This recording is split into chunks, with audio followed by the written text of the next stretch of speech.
El auto que decreta una prueba en materia penal es susceptible de recursos. Muy buenas amigos, sean bienvenidos a un nuevo video de su canal El Penalista Blog. Hoy vamos a hablar de que normalmente un decreto de pruebas que es favorable admite el recurso o no de apelación, porque la ley dice que no. No obstante, la jurisprudencia ya se ha pronunciado en varios casos y recientemente lo volvió a hacer, digamos, reiterando o definiendo esta pregunta. Para entender mejor de lo que estoy hablando, tenemos que irnos a la regla general. Y es que la interpretación que venía dando la Corte de antaño es precisamente lo que dice en la ley. Es decir, que el mismo legislador hace una diferencia entre el decreto que admite las pruebas o aquel que las inadmite, las rechaza y las excluye. Entonces, la ley nos dice que cuando el decreto es que admite la prueba, es decir, es favorable a la solicitud, solamente procede el recurso de reposición, pero no admite el de apelación. Pero si el decreto excluye o rechaza o inadmite la prueba, en ese caso sí proceden los dos, reposición y apelación.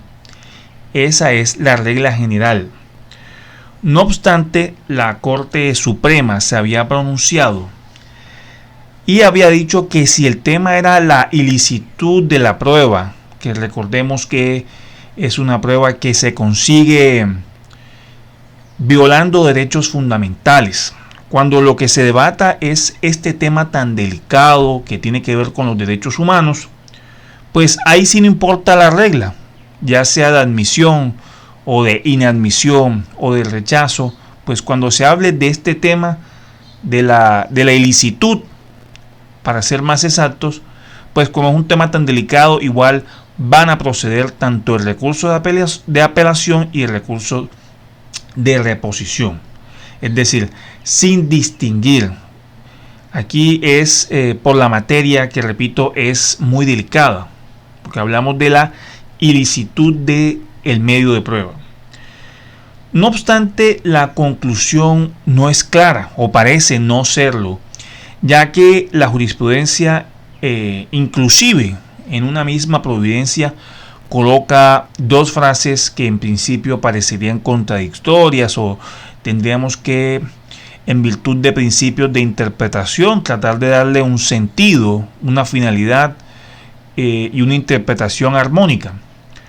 Pero para dar un ejemplo, primero nos dice que el recurso de apelación procede no solo contra las decisiones que niegan la práctica de las pruebas, ya sea exclusión, inadmisión, etc., sino también contra las que ordenan su admisión o aceptación.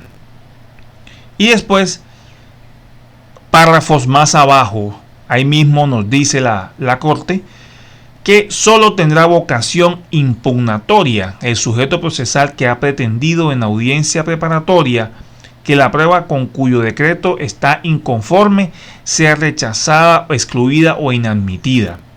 Pues tiene que ver con el interés procesal, lo cual es muy importante y me parece correcto. Sin embargo, fíjense que aquí al final volvemos a hablar de que tiene que ser rechazada o inadmitida la prueba para que procedan o tengan vocación impugnatoria estas decisiones. Para resolver este debate tenemos que irnos a los principios, a los presupuestos procesales, que son requisitos indispensables para que el proceso, ya sea penal o de otra materia, pues pueda llegar a buen término. Y de acuerdo a la doctrina y la jurisprudencia son la legitimación procesal, la legitimación en la causa, la autorización legal, la interposición del recurso en el tiempo que se llama oportunidad legal y la sustentación adecuada y suficiente. Ahora, Haciendo una explicación muy concreta, la legitimación procesal es que quien interpone el recurso debe estar reconocido como un sujeto procesal, una parte o interviniente dentro de la actuación.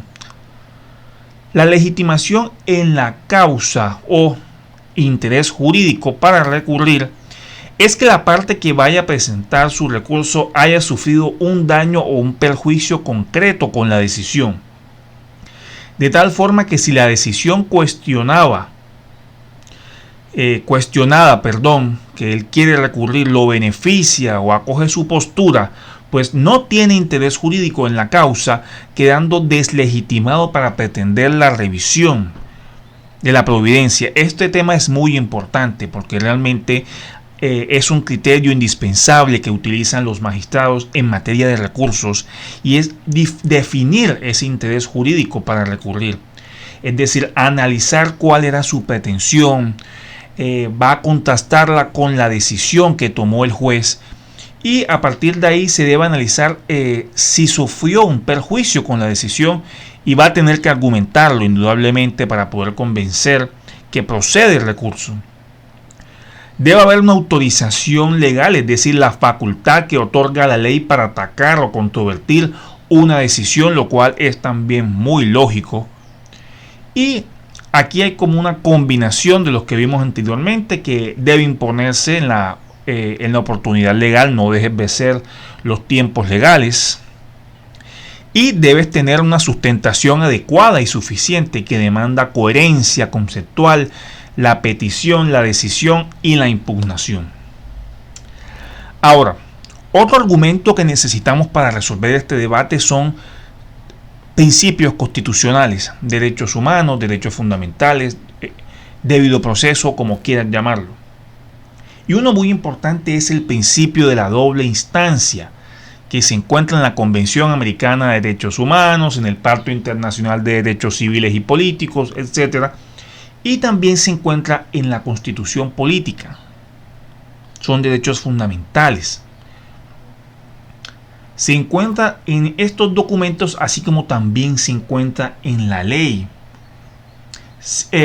Y aquí la ley nuevamente nos dice que el legislador tiene una intención muy fuerte en hacer de que se revisen los decretos que afectan la práctica de pruebas. Porque en este artículo que vemos en pantalla nos dicen que las sentencias y autos que se refieran a la libertad, ojo, que afecten la práctica de pruebas o que tengan efectos patrimoniales, se podrá imponer recursos contra esas decisiones, pues con las excepciones que diga la ley o el mismo código. Entonces la Corte hace una elucubración diciendo: aquí hay una intención expresa por parte del legislador de revisar las decisiones que afecten la práctica de las pruebas, porque arriba textualmente así lo dice.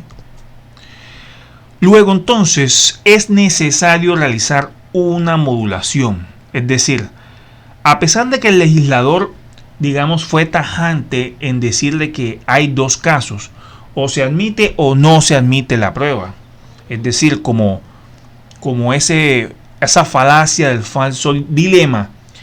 Hay una situación que no ha sido regulada o que de pronto no ha sido tenido en cuenta o no aparece muy claramente, que son aquellas situaciones en las que pese a admitirse la prueba, es decir, usted interpuso una solicitud, se la decretaron a su favor, se ha admitido la prueba, pero la misma se hace de forma condicionada o limitada.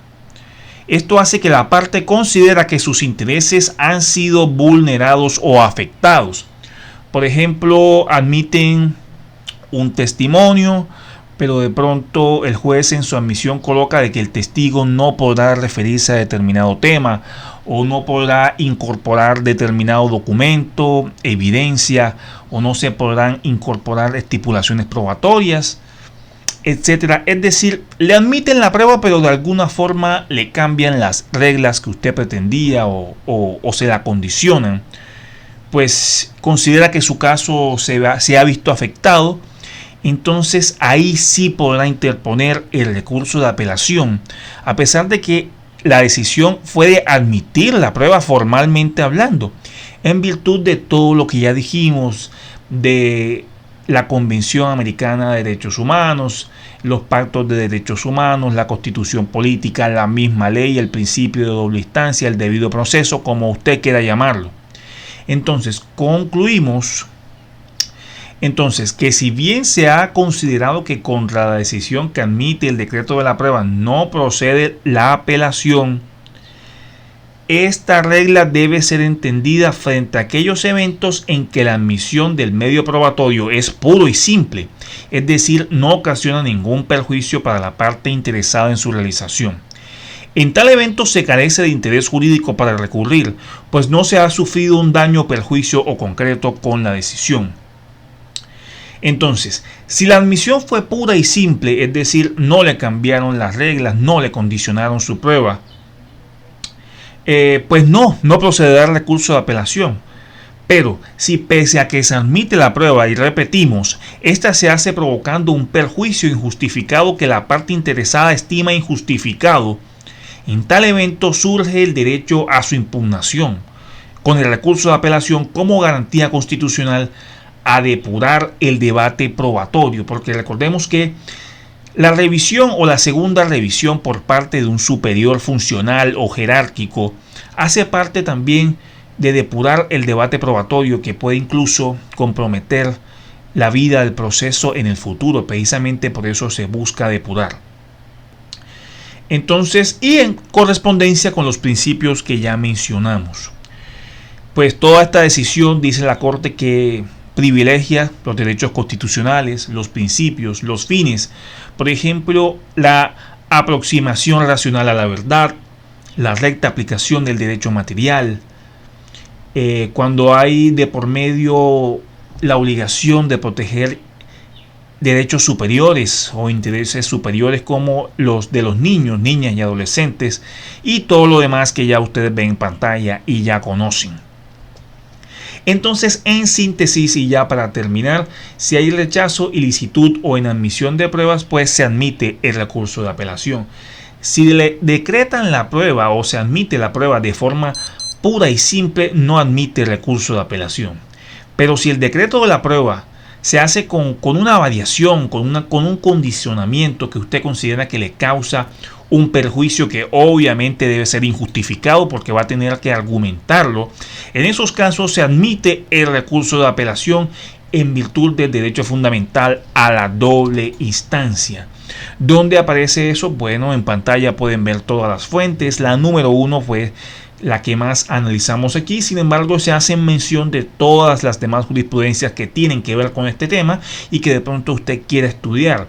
Por supuesto, pues los documentos en materia de derechos humanos que nunca pueden faltar, y menos en esta clase de decisiones. Entonces, sé que se hizo el video un poco largo, sin embargo, muchas gracias por tu tiempo.